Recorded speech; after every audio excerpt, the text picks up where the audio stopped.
Raider Nation, what's going on? You're watching the Raiders Report, and today's mailbag is sponsored by RexMD. If you don't know what RexMD is, let's just say if you have a hard time getting hard, RexMD is going to help you out with that. Go to rexmd.com/chat. That link's going to be available for you guys in the comments and in the description of today's show. Guy who never has a problem, Patrick B. What do we see this year from Diablo and Koonce? Hopefully, you see a good version of the Divine Diablo. Coming out as a rookie, I had high hopes that he could be that safety linebacker blend, has dealt with some injuries. I don't think that you're going to get too much work out of Malcolm Koonce this upcoming season, if I'm being 100% honest. The problem is with both of these players, neither of them are Josh McDaniels, Dave Ziegler guys. Because Divine Diablo's position is essentially very, very limited, he is going to get some work. He needs to get better in terms of being a pass protector. He's done a lot better job of covering against the run. From Koonce, I mean, this is a dude that played only 70 snaps last season. I personally believe that he deserves more reps, and if this is the current Raiders defensive line, that he's going to get more reps. We don't know exactly what they're going to do in the draft yet, but if Chandler Jones, who's also dealing with some injuries, Koonce has that ability. It's just, is he going to get the opportunity? Next one, rolling in here from David Gonzalez. Gentlemen, okay, how do you believe the sale of the Commanders will impact the league? I mean, I'll say this. The Commanders, good for them, right? I mean, Dan Snyder's a shitbag, so I'm glad that he's out there. It's like, what, somewhere a little over $6 billion. When I think of this, I ultimately think of how much the Raiders would sell for. So I know it's not a question. I want to know how much right now, if Mark Davis sold the Raiders, how much do you think it would go for? Let me know your answers down there. For me, if the Commanders are going for 6, I think the Raiders could get a lot closer to 10. Honest to God, because of their location and because of the history there. Let's go to NX88. Could the Raiders trade for Montez Sweat?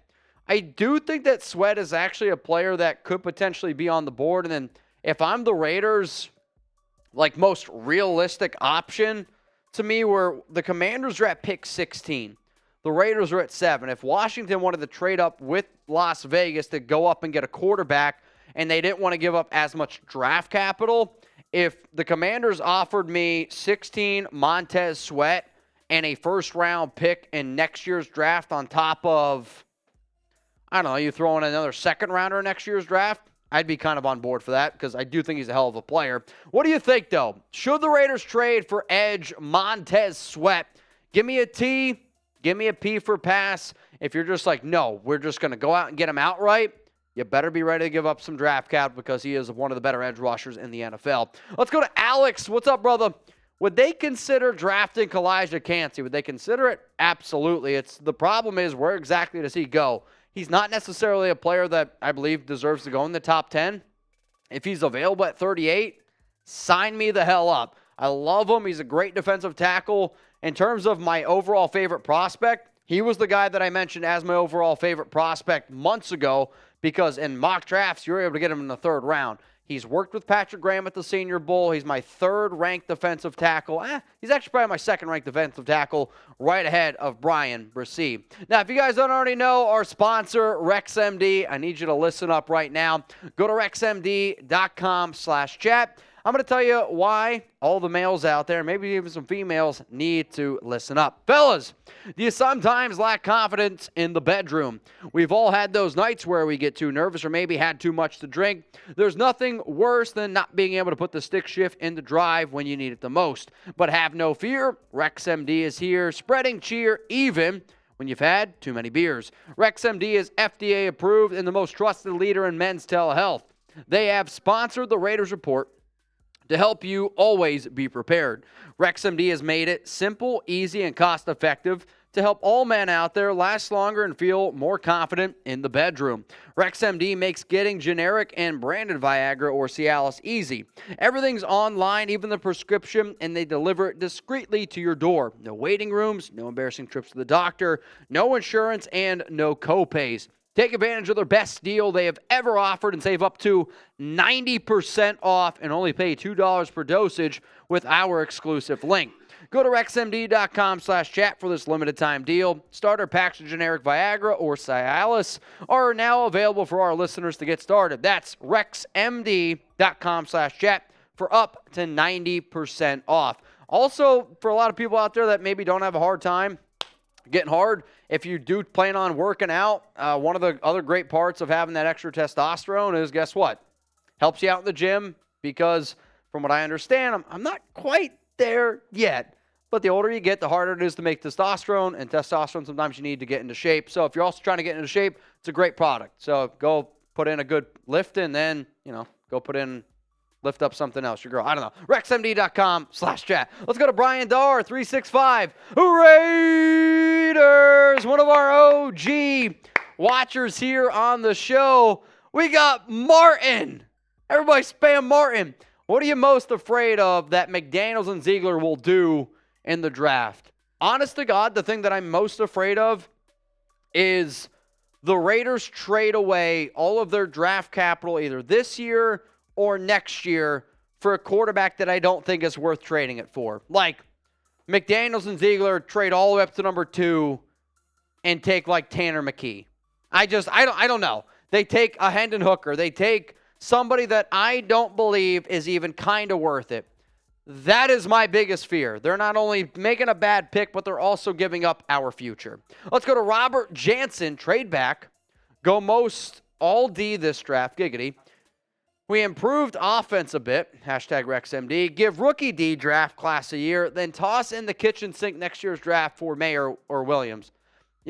This has kind of been my route as well, where I've said my perfect Raiders draft plan is you just go all in on defense. And if you want to trade back, and if let's just hypothetically say you want to trade back and a lot of the picks that you get minus the first round pick that you're trading back for, and you backload the shit out of that for 2024, which then allows you that ability to trade up and get one of those quarterbacks if they're available, you got to try to do that in my book. So, Robert, we're on the same page here. Let's go to Thomas.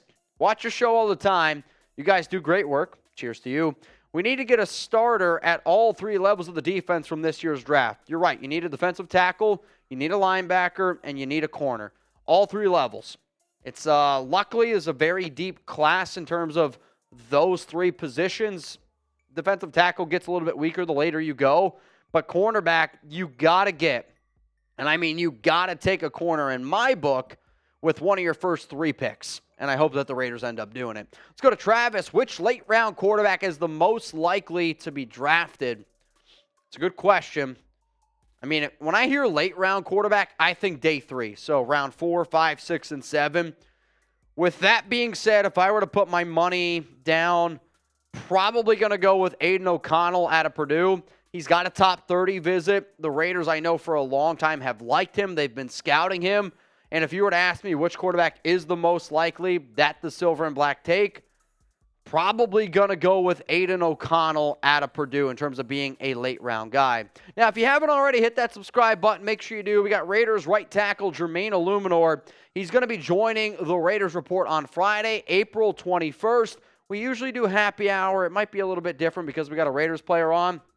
But if you want to ask him questions, we're going to have super chats, the normal stuff that we always do here, but we're going to have a little bit of fun with Jermaine. I'm going to ask him some funny questions. So tune in, hit that subscribe button. Jermaine Illuminor joining the Raiders Report April 21st. Let's go to one of the GOATs here, Rebel Montana. Is Khalil Mack returning to the Raiders dead? Yeah, Khalil Mack's not coming back, man. I believe they restructured his contract with Los Angeles.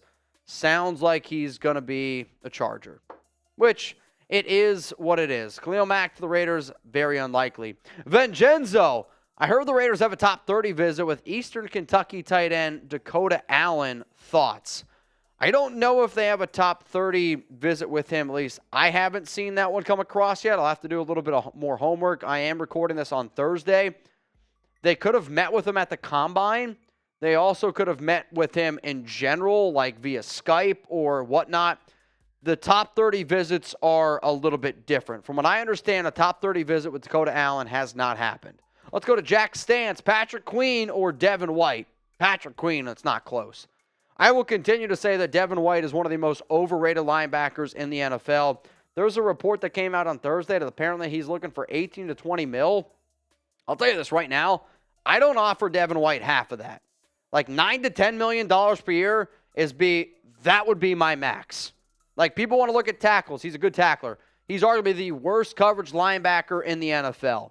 I do not want Devin White. I'd offer a 4th-round pick for him.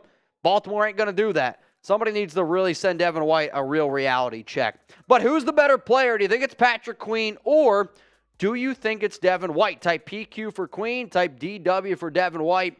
If both of these players are available, I take Patrick Queen every single day. And again, not close.